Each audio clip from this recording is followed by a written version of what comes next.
Graça e paz, irmãos. Boa noite a todos. Quero convidá-los a abrirem as suas Bíblias no livro de Mateus. No Evangelho de Mateus, no capítulo 27. Mateus, capítulo 27.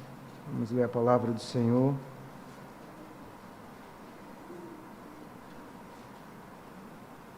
O foco da minha exposição será os versos 39 a 44, mas vamos ler dos versos 33 a 44.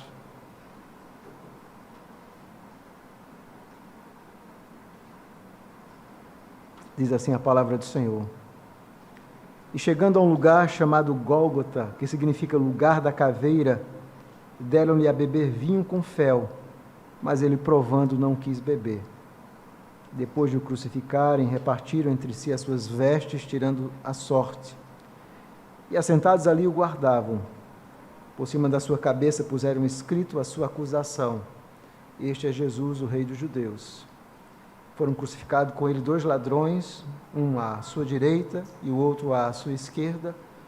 Os que iam passando blasfemavam dele, meneando a cabeça e dizendo: Ó tu que destróis o santuário e em 3 dias o reedificas, salva-te a ti mesmo, se és filho de Deus, e desce da cruz. De igual modo, os principais sacerdotes, com os escribas e anciãos, escarnecendo, diziam: Salvou os outros, a si mesmo não pode salvar-se. É rei de Israel, desça da cruz e creremos nele. Confiou em Deus, pois venha livrá-lo, agora, se de fato lhe quer bem, porque disse: Sou filho de Deus. E os mesmos impropérios lhe diziam também os ladrões que haviam sido crucificados com ele. A minha exposição vai focar nos versos 39 a 44. Mantenha a sua Bíblia aberta para você acompanhar a exposição bíblica. Vamos orar, rogando a iluminação do Espírito sobre as nossas vidas. Oremos. Bendito Deus, louvado e exaltado seja o teu nome. Obrigado por esse culto, onde nós já sentimos a tua presença em nosso meio. Obrigado porque o Senhor já falou no nosso coração através das leituras bíblicas, das orações, das músicas. E agora rogamos a iluminação do teu Espírito para que o Senhor continue falando ao nosso coração pela tua bendita e santa palavra. Rogamos que o Senhor nos ajude, pois sabemos que além do pregador humano e falível, quando a tua palavra é pregada com fidelidade, o Senhor mesmo está falando ao coração do seu povo. E a tua voz que nós queremos ouvir. Essa é a nossa oração em nome de Jesus. Amém. Meus irmãos, na nossa vida nós enfrentamos muitos perigos. Alguns perigos, talvez os mais tenebrosos, são aqueles silenciosos.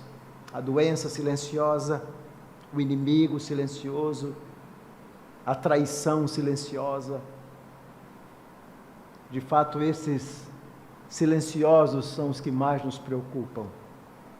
Usando essa analogia para a vida cristã, nós poderíamos dizer também que na vida cristã nós temos 3 terríveis inimigos, como a Bíblia diz. Nós temos nós mesmos, o nosso coração pecador, o mundo com seus valores opostos aos valores de Deus, mas nós temos o inimigo mais terrível de todos, que é Satanás e os demais anjos caídos, chamados de demônios. E Satanás é o pior de todos os inimigos, porque ele é um inimigo profundamente silencioso. Às vezes nós não o vemos de forma direta, clara, evidente, mas ele está lá. E nessa cena da crucificação nós temos exatamente essa sensação. Essa é uma cena onde o Senhor Jesus está ali na cruz do Calvário. Ele havia sido condenado pelos líderes judaicos e também por Pilatos. Ele já havia atravessado a via dolorosa. Muitas coisas estão acontecendo, muitas profecias estão se cumprindo, mas aqui nesse texto, de forma específica, nós temos a crucificação e posteriormente, no versículo 45 em diante, a morte do Senhor Jesus. E essa cena da crucificação, se nós formos dar uma olhada rápida, ela tem 4 momentos muito claros nesse momento da crucificação e morte do Senhor Jesus. Há uma lógica na forma como Mateus conta, nos relata essa cena. Observe que do versículo 27 a 31, ele vai nos mostrar Jesus sendo zombado pelos soldados romanos. Esse é o primeiro momento. Jesus havia sofrido bastante.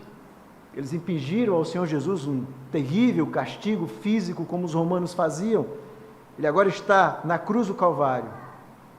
Do versículo 32 até o versículo 38, nós temos a cena da crucificação mesmo, onde o Senhor Jesus está ali na cruz do Calvário, já tendo sido colocado lá, já começando a experimentar algo terrível que a crucificação produzia, que era a sensação terrível de sufocamento. Essa era a dor da morte da crucificação.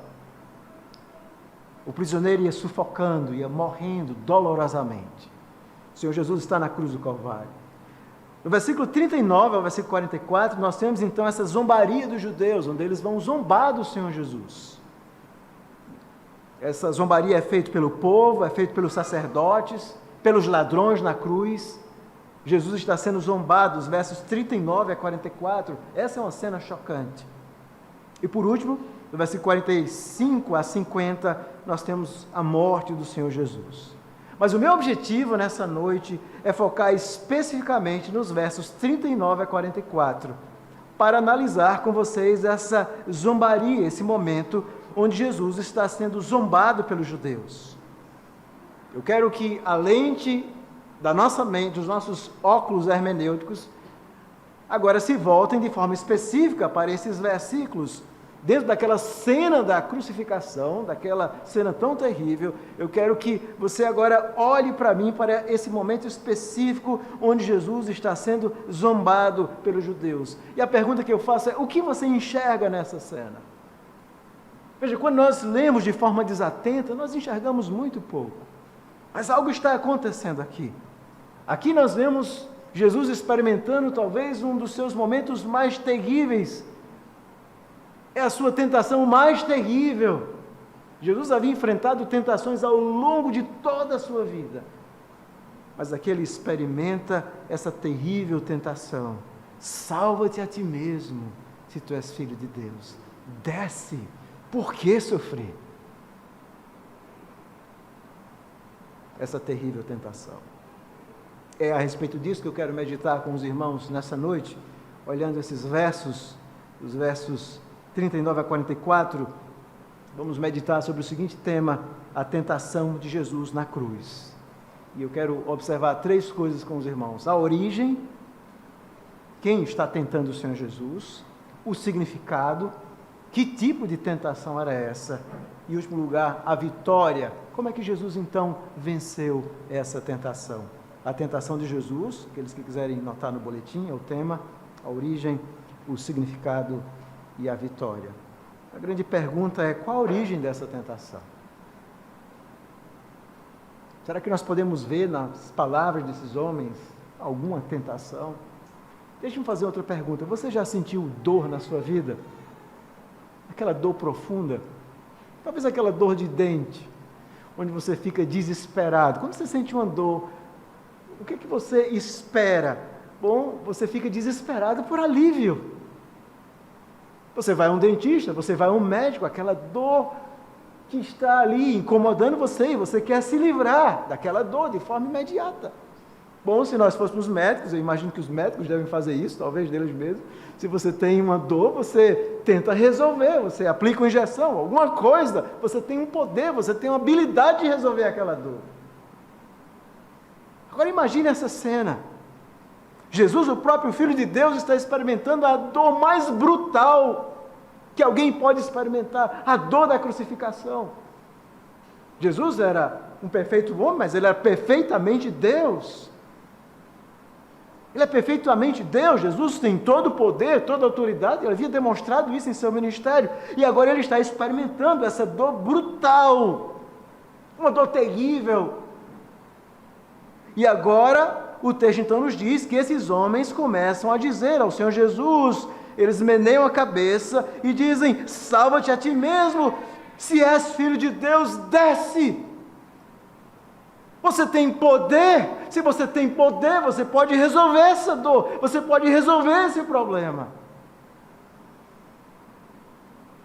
Você imagina como aquelas palavras tinham um poder terrível na mente daquele que tinha realmente o poder de sair da cruz, de acabar a dor, de simplesmente dizer: chega. O Senhor Jesus está experimentando aqui, irmãos, uma terrível tentação. Se tu és filho de Deus, por que sofrer? Salva-te a ti mesmo. Você não disse que destruiu o santuário e em 3 dias o reconstruir? Salva-te a ti mesmo. És filho de Deus, desce da cruz. Mas quando nós lemos essa frase que é repetida, que é colocada nos lábios daquela multidão, se tu és filho de Deus, é como se Mateus estivesse querendo nos dizer: eu já ouvi isso antes. Onde é que nós já ouvimos essa frase antes? Onde é que ela está presente? É exatamente antes do Evangelho de Mateus, na própria tentação, quando o Senhor Jesus, no capítulo 4, está sendo tentado. É exatamente isso que Satanás diz: uma vez que tu és filho de Deus, não é isso que Satanás diz?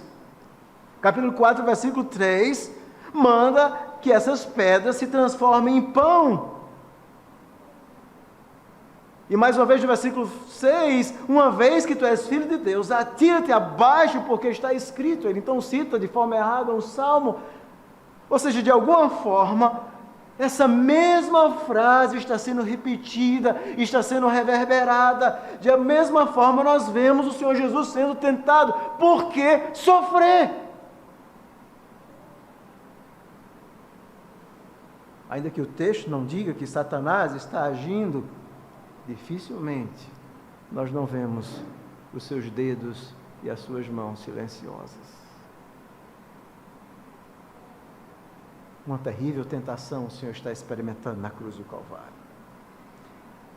Lá no Evangelho de Lucas, no capítulo 22, versículo 28, nós aprendemos que Jesus ele foi tentado, e às vezes nós achamos que Jesus foi tentado apenas naquele momento inicial, lá com Satanás. Muito pelo contrário, ele foi tentado sempre.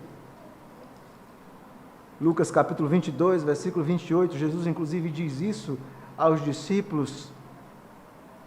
Mateus 22, 28 diz assim: vós sois o que tendes permanecido comigo nas minhas tentações. E essa cena é interessante porque é logo após a ceia do Senhor.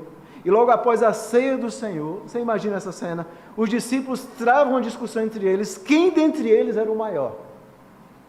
E Jesus então começa a ensiná-los e dizendo: vocês são aqueles que estão comigo nas minhas tentações. E logo em seguida, veja o versículo 31, Jesus diz: Simão, Simão, eis que Satanás vos reclamou para vos peneirar como trigo.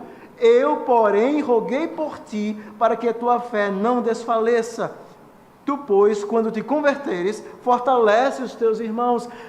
Eles não haviam percebido, os discípulos não perceberam, Pedro não perceberam, que por detrás daquela discussão estava o lobo, o grande inimigo, Satanás, com o objetivo de peneirar, de destruir os discípulos.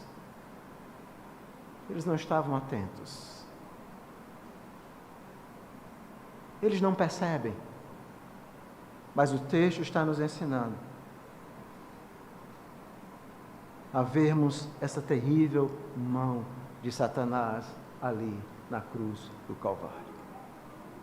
É por isso que Paulo diz no livro de Colossenses, abre a sua Bíblia, no capítulo 2, versículo 14 e 15, o apóstolo Paulo diz que a vitória de Cristo na cruz do Calvário, nós cantamos Colossenses 1, essa belíssima música, mas no capítulo 2, versículo 14 e 15, Paulo diz assim: tendo cancelado o escrito de dívida que era contra nós, e que constava de ordenanças, o qual nos era prejudicial, removeu inteiramente, encravando na cruz.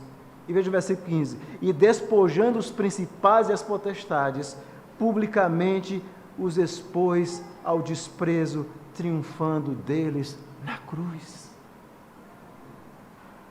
Jesus triunfa de Satanás lá na cruz. E aqui Jesus está enfrentando essa terrível tentação. A mesma que Satanás havia oferecido antes. Por que sofrer? Você pode ter tudo. Por que morrer por pessoas que nem merecem? Por que morrer por pessoas que não são dignas do seu amor e da sua graça? Há um caminho mais fácil. Por que essa dor brutal? Desce. Você pode ser rei. Aqueles homens estão, em outras palavras, produzindo uma terrível tentação para o Senhor Jesus Cristo. Mas por detrás deles, nos lábios deles, nós vemos Satanás. Sabe por que nós podemos dizer isso? Porque nós vemos isso em Mateus 16. Em Mateus capítulo 16, é uma cena um pouco semelhante, no versículo 21, é importante, leia esse texto comigo, Mateus 16, 21, diz assim: desde esse tempo começou Jesus a mostrar aos seus discípulos que lhe era necessário seguir para Jerusalém e sofrer muitas coisas dos anciãos, dos principais sacerdotes e dos escribas, ser morto e ressuscitado no terceiro dia. E Pedro, chamando à parte, começou a reprová-lo, dizendo: tem compaixão de ti, Senhor, isso de modo algum te acontecerá. Mas Jesus, voltando, disse o que a Pedro?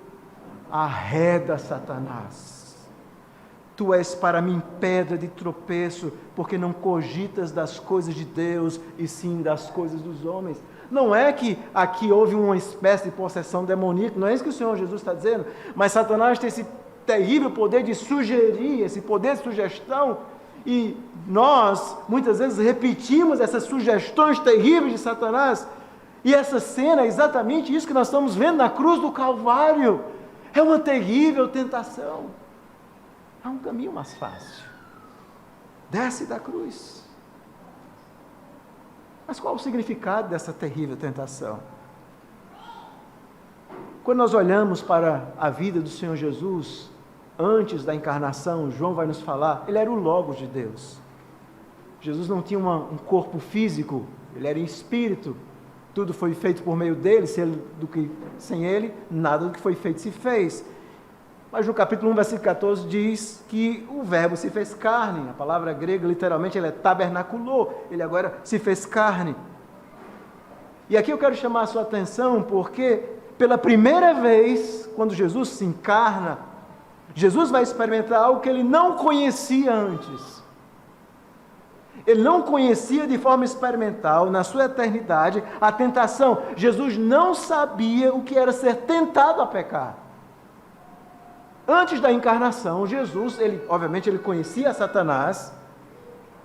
Deus criou todas as coisas, tudo foi feito por meio de Jesus, até mesmo Satanás, antes de cair, ele foi um anjo criado por Jesus. Mas agora, como Deus homem, Jesus começa a experimentar algo inusitado, que é ser Ele mesmo tentado a pecar. E durante o seu ministério, nós vemos exatamente isso. Jesus assume a nossa carne, e essa experiência da tentação, embora Ele nunca tenha pecado, Ele nunca tenha cedido a nenhuma dessas tentações, mas durante toda a sua vida, Ele está enfrentando esse teste. Ele experimenta a nossa humanidade de forma completa, sujeita à tentação, e Satanás se recusa a dar descanso. Nós vemos a luta do Senhor lá no Getsêmani, nós vemos a sua agonia, nós vemos Ele orando e dizendo: orem, vigiem para que vocês não caiam em tentação.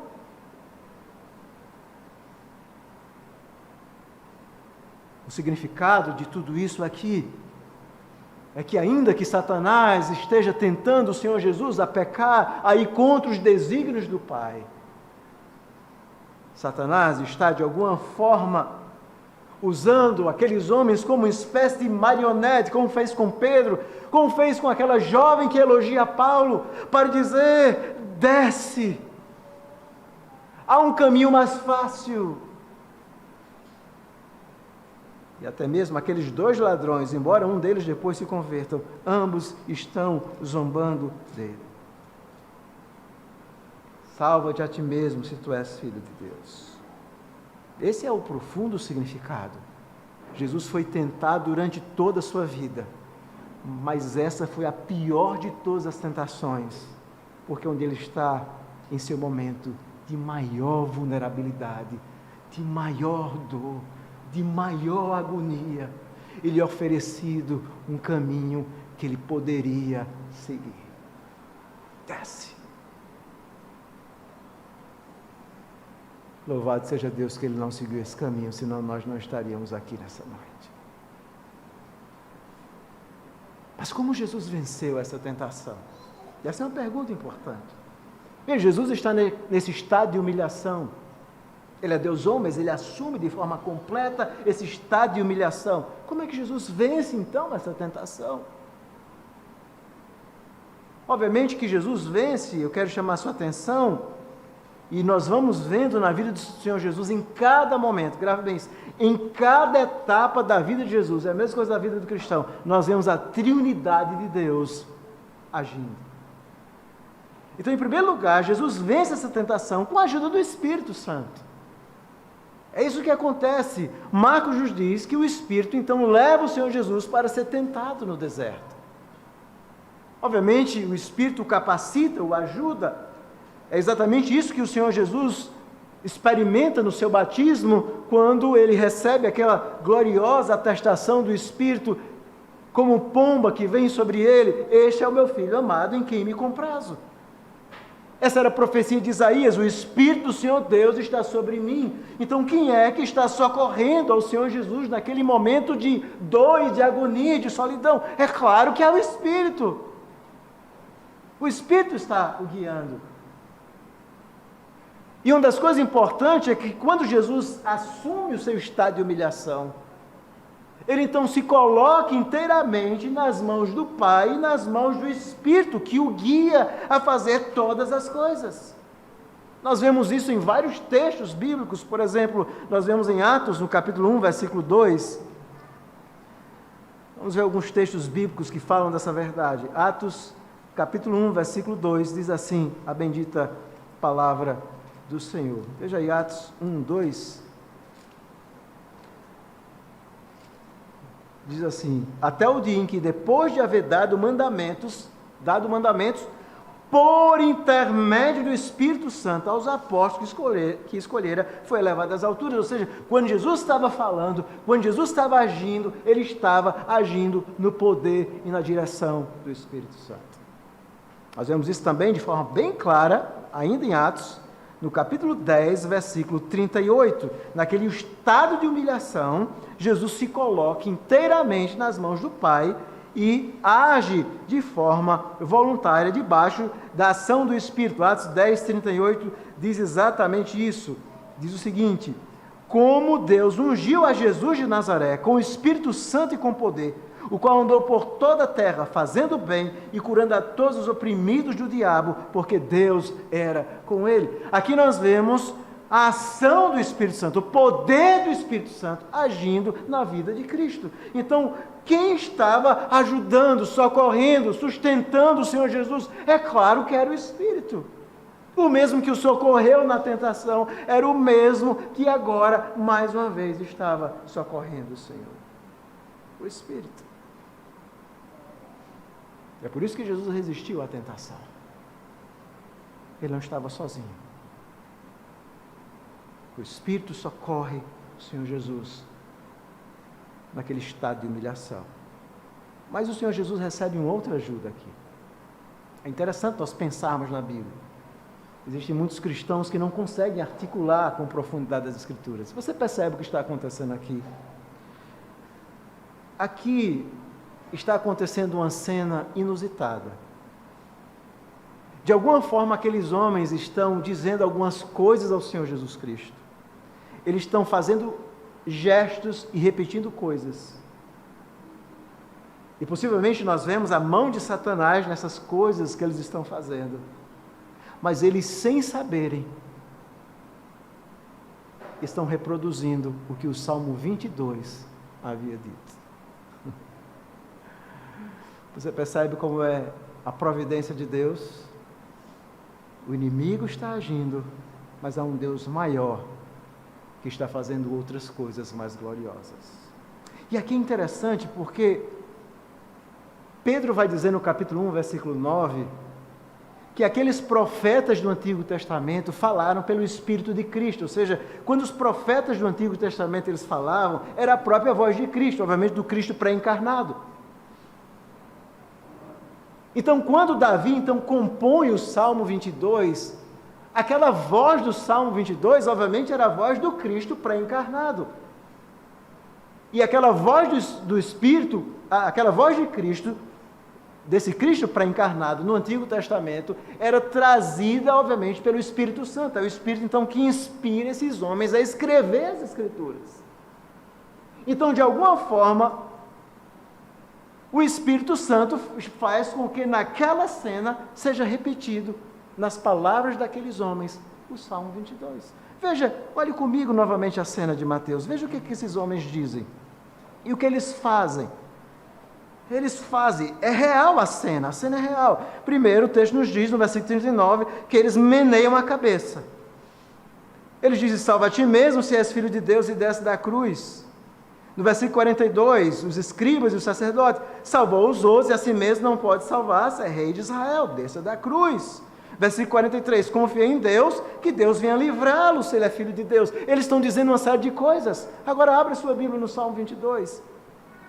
Veja o que é que o Salmo 22 diz. Veja a cena, veja como as coisas de Deus são sempre perfeitas e gloriosas. Veja o Salmo 22. Salmo 22, versículo 7, diz o seguinte: todos os que me veem zombam de mim, afrouxam os lábios e fazem o quê? Meneiam a cabeça. Versículo 8, confiou no Senhor, livre-o ele, salve, pois nele tem prazer. Veja o versículo 18, repartam entre si as minhas vestes e sobre a minha túnica deitam sortes. Vocês percebem, isso aqui é o que nós chamamos de tipologia. Deixa eu explicar rapidamente a você, não é uma coisa complexa. Deus fez com que a história de Davi, aquele sofrimento de Davi, quando ele compôs o Salmo 22, Davi era um tipo, uma sombra. Deus fez com que aquele sofrimento de Davi tivesse um profundo relacionamento com o sofrimento de Jesus, que era a realidade, o antítipo. Ou seja, naquela cena, naquelas palavras, o Espírito Santo está fazendo com que Jesus se lembre do Salmo 22. E quando ele vai morrer, um pouco depois, ele inclusive recita o versículo 1, Deus meu, por que me desamparaste? Ou seja, através daquela cena, Deus está fazendo com que o Salmo 22 venha à mente do Salvador. É isso que está acontecendo. E por que o Salmo 22 era importante naquele momento? Porque o Salmo 22, ele tem duas partes. Do versículo 1 a 21 é um lamento, mas do versículo 22 em diante é um momento de ações de graças, de louvor, daquele que sofreu e agora experimenta a vitória. Veja o Salmo 22, versículo 22, o que é que diz? O sofredor, aquele que sofre, agora diz o seguinte: a meus irmãos declararei o teu nome, cantar-te-ei louvores no meio da congregação. Aquele que está sofrendo é agora aquele que vê a vitória de Deus, vê que Deus não abandona, que Deus socorra, que Deus o socorre, e ele está então recebendo essa ajuda. Não é à toa, e se você abrir a sua Bíblia em Hebreus capítulo 2, versículo 12, o autor dos Hebreus vai colocar esse versículo 22 nos lábios de Jesus. Veja se não é isso que acontece. Hebreus capítulo 12, versículo 22. Hebreus 2, 22, diz assim a palavra bendita do Senhor. Hebreus capítulo 2, aliás, versículo 22 não, irmãos, versículo 12, dizendo: a meus irmãos declararei o teu nome, cantar-te-ei louvores no meio da congregação. O autor dos Hebreus coloca esse salmo nos lábios de Jesus e diz que Jesus então se dirige ao Pai e diz: Pai, esse é o meu povo, são aqueles que eu declarei o teu nome, eu canto com eles, eu estou com eles no meio da congregação. Então, de alguma forma, através daquela terrível tentação, daquele momento angustiante, o Senhor Jesus está recebendo a ajuda do Espírito, mas o Espírito está trazendo ao coração de Jesus as próprias Escrituras. O Espírito está dirigindo a cena para que, através dos atos e das palavras daqueles homens, o Espírito está dizendo: está se cumprindo o Salmo 22, você é o Messias, você é o descendente de Davi, mas você vai vencer, você então vai experimentar a graça de cantar louvores no meio da congregação, você vai anunciar o Evangelho ao povo de Deus, aos seus irmãos. Você está morrendo pelos seus irmãos, pelo seu povo. E isso com certeza faz com que o Senhor Jesus se lembre exatamente porque Ele está ali. O coração dele estava cheio das Escrituras. Ele recebe essa ajuda do Espírito, das Escrituras, daquilo que está ocorrendo e se cumprindo, e sobretudo do Pai. Ele confia no Pai até o fim, e é por isso que as suas últimas palavras são: Pai, em tuas mãos entrego o meu espírito. Em tuas mãos entrego o meu espírito. É assim que Jesus vence a tentação. Você percebe?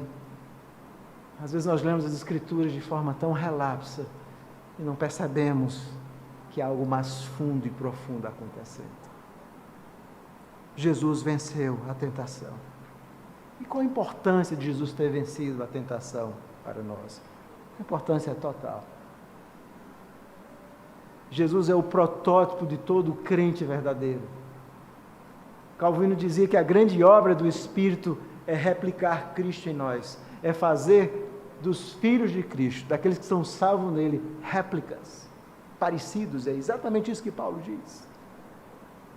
E se nós somos vencedores em Cristo, nós também vamos experimentar as mesmas tentações que ele enfrentou. E nós precisamos então estar prontos para, quando nós formos tentados, vencermos da mesma forma que ele venceu, com a graça do Espírito e com as Escrituras no seu coração e confiando sempre no Pai. É assim que nós vencemos. Mas por que nós temos que ter cuidado, meus irmãos, com a tentação? Certa vez eu vi uma história desses programas que tem aqueles pescadores. Eu não entendo nada de pesca, mas vez por outra você assiste aqueles programas de pesca. E o homem então havia capturado alguns peixes. E alguém perguntou: como é que o senhor capturou esses peixes? Era um homem profissional, ele era muito bom em capturar. Que tipo de armadilha o senhor usou?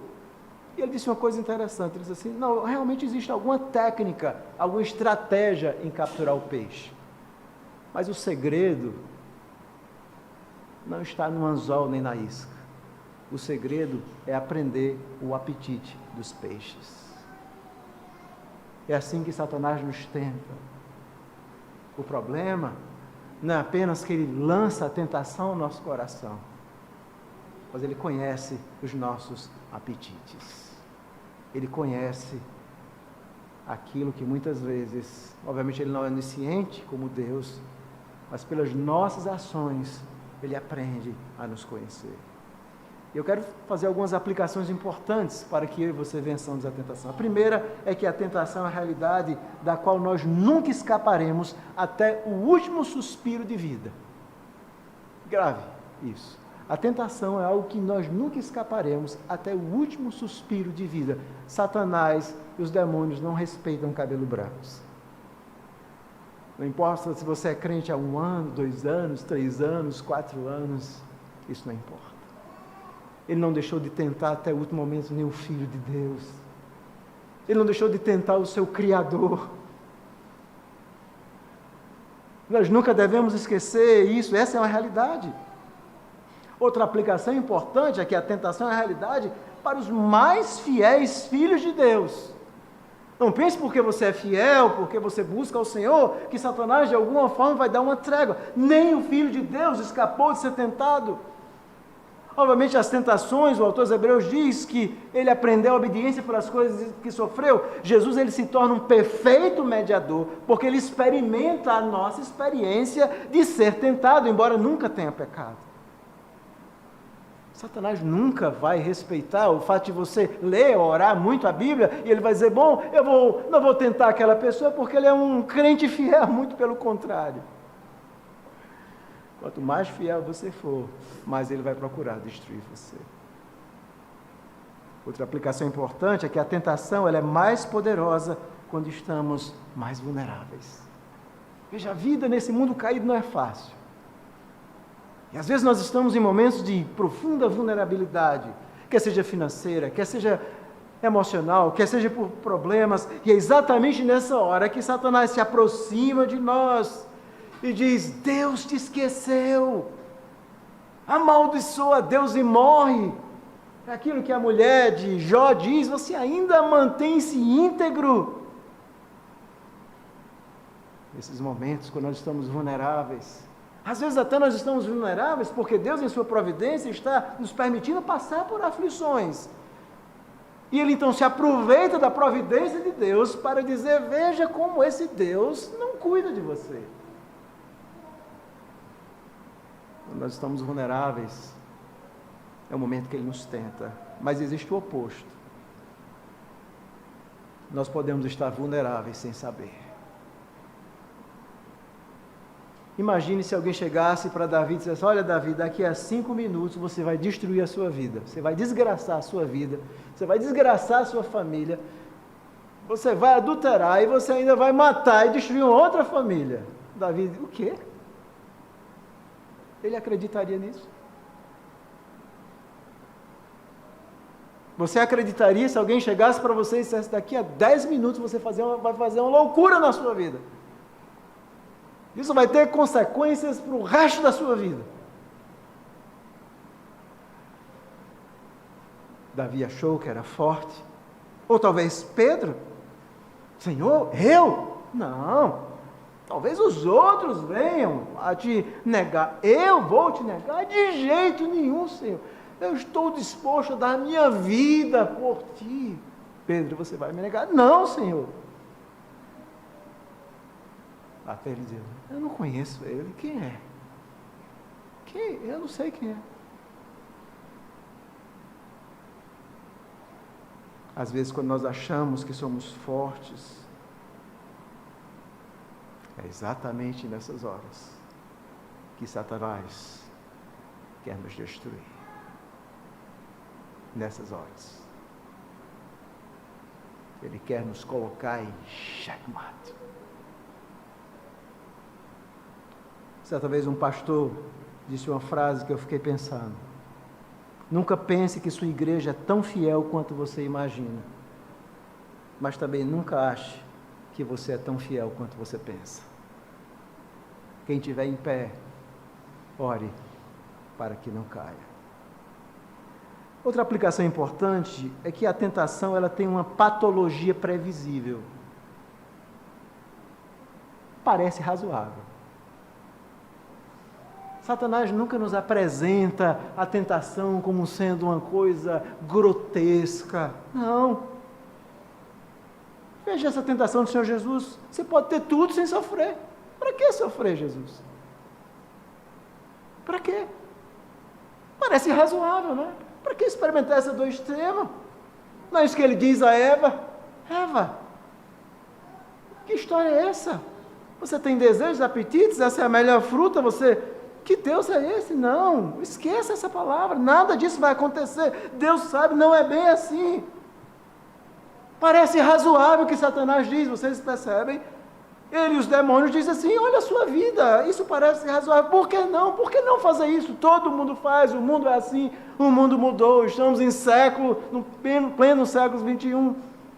Por que não vocês jovens terem um namoro impuro? Por que não se relacionarem sexualmente antes de casar? Por que não fazerem essas coisas? O mundo mudou. Parece razoável. Às vezes o homem que enfrenta a mulher problemas em casa, parece razoável ter um flerte, ter outra pessoa, parece razoável.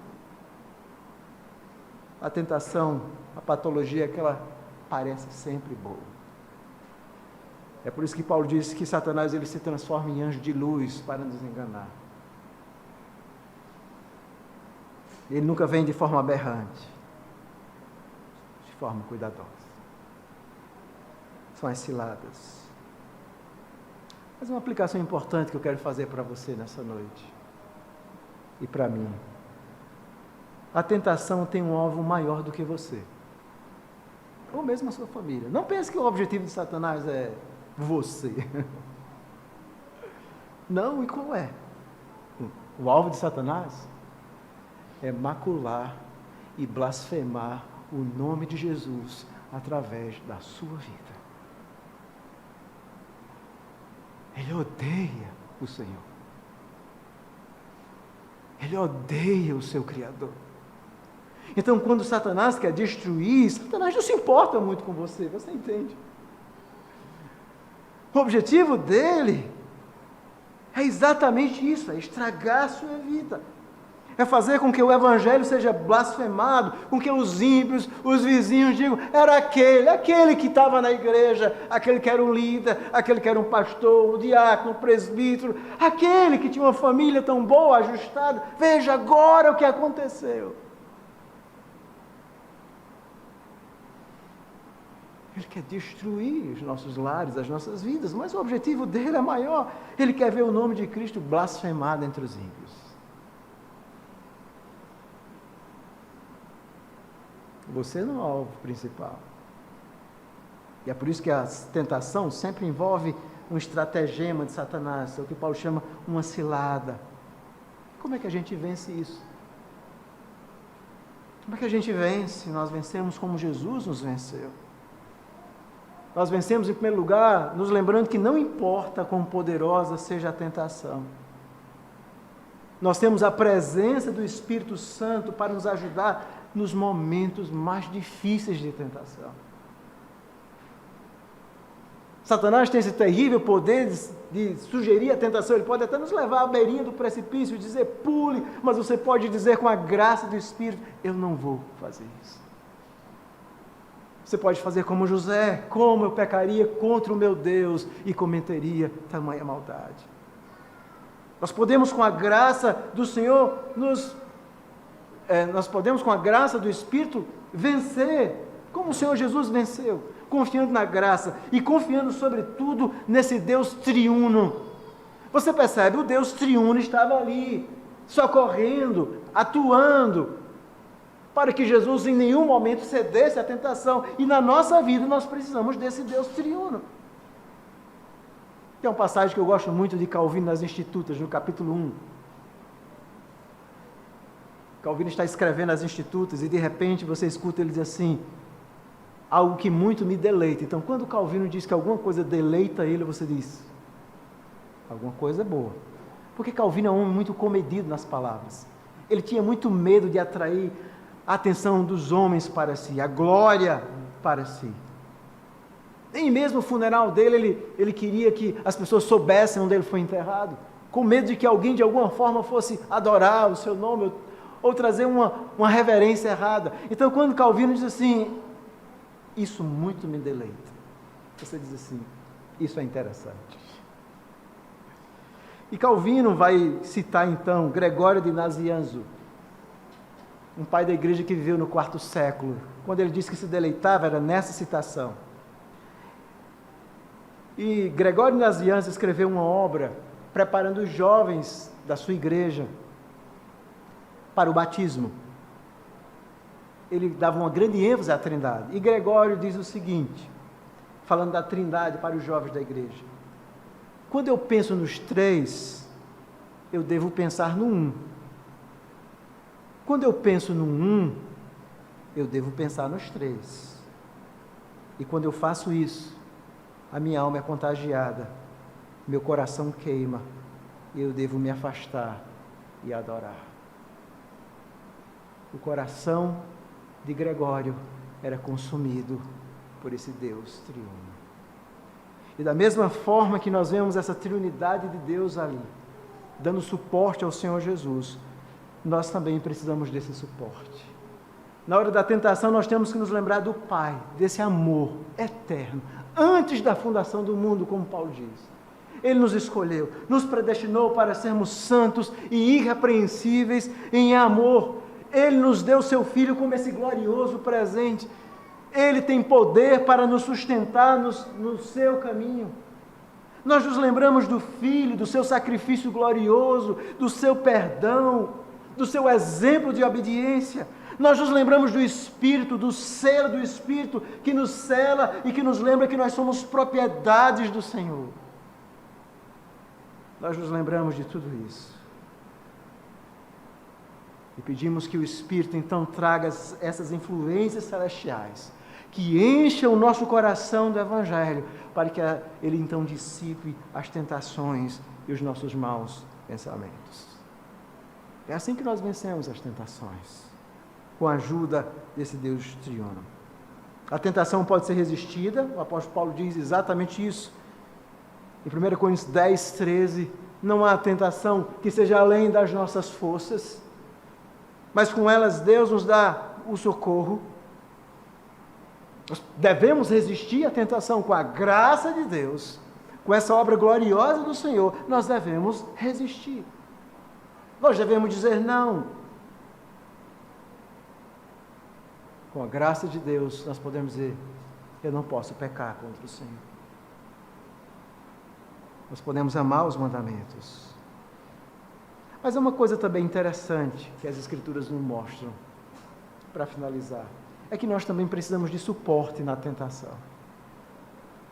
Veja, quando Jesus é terrivelmente tentado por Satanás, quando Satanás o deixa, a Bíblia diz que Deus enviou um anjo para ajudá-lo.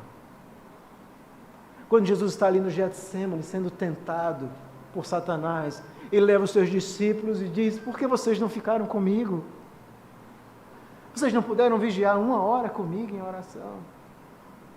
É muito importante na vida cristã, quando nós percebemos o tentador, o inimigo perto de nós, nós precisamos aprender, meus irmãos, a conversar com alguém, a pedir oração, a orar com um amigo, a dizer, me ajude, eu estou sendo tentado, eu não posso fazer isso.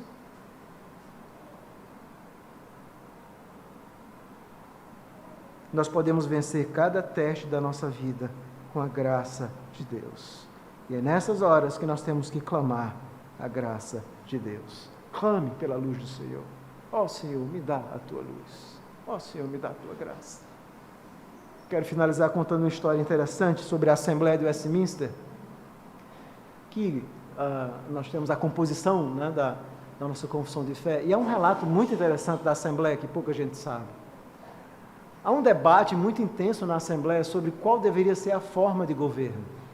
Existia um grupo de erastianos que dizia que a igreja deveria ser influenciada e, de alguma forma, receber a influência do Estado. O Estado deveria ordenar as coisas da igreja.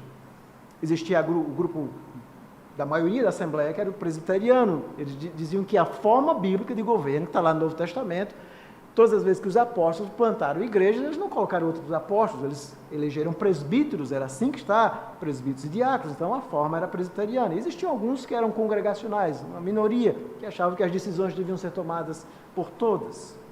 E nesse debate, o presidente da sessão fez uma defesa do erastianismo. Ele fez uma defesa brilhante, defendendo que a igreja deveria ter o controle do Estado. E quando ele estava então fazendo aquela defesa brilhante do erastianismo, um jovem escocês, existiam alguns emissários escoceses que estavam ali na Assembleia, eles não votavam, mas estavam ali, ele era o mais jovem da Assembleia, George Gillespie, ele estava anotando e escrevendo alguma coisa. Aquele homem falava e ele então estava escrevendo alguma coisa. E quando aquele homem terminou, os amigos olharam para ele e disseram, vá. E aquele homem então levantou, aquele jovem, na Assembleia, e fez uma defesa bíblica do presbiterianismo como forma única e bíblica de governo. E quando ele terminou de falar, aquele homem disse, esse jovem rapaz destruiu toda a minha vida de estudos. ele fez uma defesa tão brilhante das Escrituras do Novo Testamento, que todos se calaram. E é por isso que a nossa confissão de fé, até hoje, tem esse modelo bíblico presbiteriano, graças a esse jovem rapaz. E os amigos então ficaram curiosos: o que é que você escrevia enquanto ele estava falando? Você estava fazendo as anotações. O que é? Sabe o que é que tinha escrito em cada página daquele jovem rapaz? Dá-me luz, Senhor. Dá-me luz, Senhor. Dá-me luz, Senhor. Dá-me luz, Senhor. Dá-me luz, Senhor. Ele estava ouvindo aquela argumentação aparentemente bíblica, mas completamente equivocada. Ele estava dizendo: dá-me luz, Senhor. Dá-me luz. Quando ele terminou a sua exposição, ninguém na assembleia ousou abrir a boca. Deus, de fato, deu a luz àquele jovem teólogo. E é isso que nós precisamos da nossa vida. Em cada momento, quando nós somos tentados, nós temos que dizer: ó Senhor, dá-me a tua luz, me guarda, me sustenta em teus caminhos. E é assim que nós vamos participar da ceia. A ceia é uma refeição trinitária. Aqui nós vemos o Pai e o Filho e o Espírito completamente envolvidos. O Pai dá um presente. E esse presente do Pai é dar o seu próprio Filho para morrer por nós. O Filho se entrega. E é por isso que quando eu parti o pão, lembre-se, esses gestos não são apenas gestos. Isso nos lembra o corpo dele que foi moído. Quando eu derramar o vinho, lembre-se, o sangue dele foi derramado. A ceia é um poderoso sermão sem palavras, visível da nossa profunda união com Cristo, da promessa que ele nunca vai nos abandonar, de que ele nos deu o seu Espírito para nos ajudar e nos consolar. E é dele que nós precisamos para enfrentar todas as terríveis tentações que nós enfrentamos e ainda vamos enfrentar no futuro. Mas vamos vencer com a graça de Deus. Amém. Vamos orar. Bendito Deus, louvado e exaltado seja o teu nome. Obrigado pela tua palavra. É rica, sublime, profunda. Aquece os nossos corações, traz consolo, direção, conversão. Tua palavra é gloriosa, Senhor. Obrigado por esse momento, onde tivemos a oportunidade de ouvir a Tua palavra. Ajuda-nos a colocar em prática tudo aquilo que ouvimos.